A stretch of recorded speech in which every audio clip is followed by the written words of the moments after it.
welcome back to my channel, Comic Cat Creations, where I like to post sewing videos as well as beauty and makeup tutorials. So today I have another sewing video and I'm going to be showing you how to make this adorable two-piece skater dress where you're going to be learning how to do a half circle skirt and a matching crop top. So this is going to be a pretty easy tutorial and you're going to have an awesome outfit once you're done. But before we get into it, I'd love to say thank you so much because like 5 minutes ago I saw that I had reached 500 subscribers here on YouTube and that is just so awesome. So thank you so much for the support. And if you haven't already, I'd love it if you could subscribe and join my channel. So without further ado, let's go ahead and get into the sewing tutorial.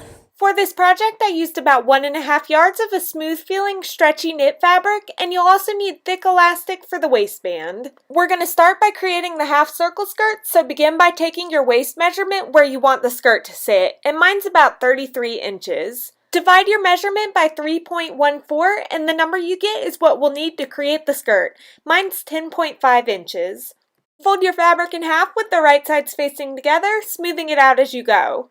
Now I've zoomed in closer to the corner, so that's the edge that was folded, and this is the top edge where the fabric is doubled. Lay your tape measure at the corner and measure the number you calculated a few moments ago and make a mark on the fabric. Again, mine was 10.5. Then swivel the tape measure from the corner and continue measuring and marking that number so that as you go, you're creating a quarter circle shape with the marks. I'm using permanent markers so you can see it, but I'd suggest using chalk for this. Now draw a new circle in closer to the corner, about a ½ inch in from the one you just measured, in order to create your seam allowance, and then cut along this new line to create the skirt's waist. I've zoomed back out here, and now you need to decide on your desired skirt length. I chose 19.5 inches, and then add an inch to that number, so 20.5 inches for me, and then begin measuring starting from the curve you just cut, and make a mark at that number, and then begin moving the tape measure all the way around the curve, making marks as you go to create a new, larger quarter circle shape, which will be the bottom of your skirt. That extra inch we added is for the hem and seam allowance. Connect the marks into a curved line and then cut along that line to create the bottom edge of the skirt. When you unfold the fabric, you'll now have a giant half circle shape. Fold your skirt in half with the right sides facing. Now I like to show in my videos if I decide to alter something in the project so you know how to make changes if you want to too. So here I decided to shorten the skirt by 2.25 inches, so I just measured up from the bottom curve and then cut along the new line to shorten it. Obviously you can skip this step if you're happy with your length.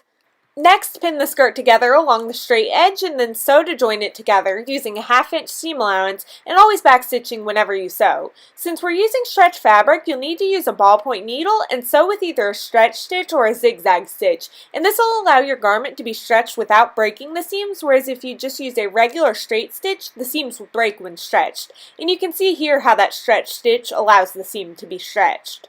Wrap your elastic around your waist, stretching it slightly as you do this, and then pin it into place to make sure it fits snugly yet comfortably. When you take the band off, you'll just want to trim off that excess elastic, leaving about a ½ inch extra on each side for seam allowance, and then pin the pieces back together and stitch back and forth with that ½ inch seam allowance, sewing several times to secure the waistband. Open up the seam allowance by pushing each of those little flaps down so that they lay flat against the elastic, then sew a straight line of stitches on each side of the seam to keep them laying flat, and you can see those stitches here.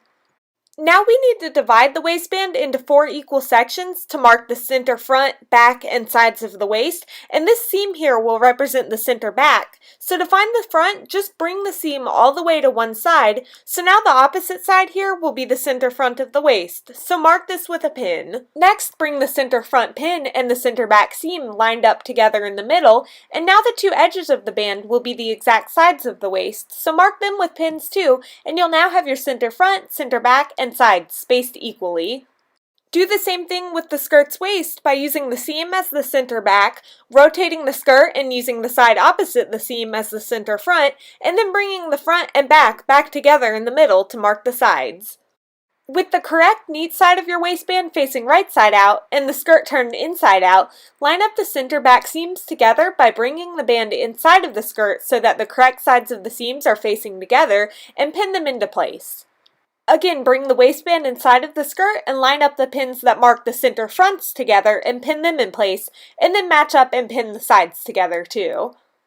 Then you'll want to pin in smaller increments all around the waist to make it easier to sew, and if your waistband and skirt waist wind up being slightly different sizes, don't panic. Mine do match up almost exactly, but if yours don't, you would just need to stretch them out evenly and pin the smaller increments while they're stretched, and this will ensure that everything is just spaced evenly. Sew along the waist to attach the pieces together using your stretch or zigzag stitch, and if your waistband and skirt aren't the same size like I mentioned earlier, you would just stretch them evenly as you sew to prevent any puckers, and now your waistband is attached. We need to hem the skirt, so lay it inside out and fold the bottom raw edge over toward the wrong side of the fabric 1/4 inch, then fold it again another 1/4 inch and pin it into place. Continue double folding and pinning the hem, stopping when you have several inches pinned. Begin sewing the hem in place, and for this I chose a cool decorative stretch stitch for a nice detailing. Once you finish sewing the pinned area, you'll just want to begin double folding the hem a little at a time and sewing as you go. Folding as you sew will save you time in the long run because pinning the entire hem would take quite a long time. Here you can see that decorative stitch, and now the skirt portion is all done. To make the crop top, grab a well-fitting tank top and fold the bottom up to the length that you want your top to be, making sure to leave about a 1/2 inch extra at the bottom for hem allowance. Then fold the edges in and fold the top in half. Now fold a portion of your fabric over, making sure the stretch of the fabric runs in the direction I have the arrows going, and make sure the stripes are lined up evenly if you're working with striped fabric. Lay your tank top onto the fabric so that the folds of both line up and pin it into place. Cut around your top, and you can make your neckline as low or as high as you want, but make sure to leave at least a 1/2 inch extra on all sides for hems and seams. Then I actually wound up cutting about an inch extra on the sides because I wanted the crop top to be a little looser, but you can cut it only with a 1/2 inch extra if you don't want it to be as loose. Then cut right along the bottom of your tank top since we already added that extra 1/2 inch earlier when we folded it up. Now that the front of the crop top is cut out, use this piece to cut out an identical back piece, and I did raise the neckline for the back some.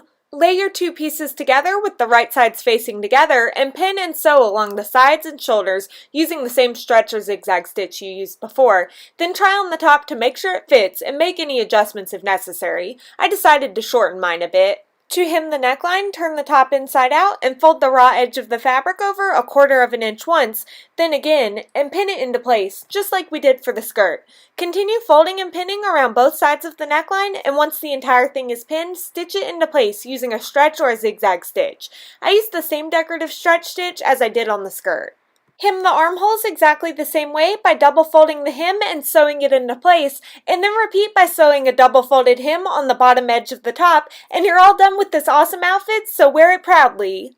Thank you so much for watching. I really appreciate it, and I hope you enjoyed the tutorial. If you have any questions, feel free to let me know, and if you make this or any of my outfits, please use the hashtag ComicatCreations on Instagram because I would love to see what you're making. Alright, I hope y'all have a fantastic day, and I'll see y'all in a video soon. Bye! Hair in my mouth. What's up? Oh, jeez, that scared me. It's just a squirrel. Whew, bugs. Ready? Dang it.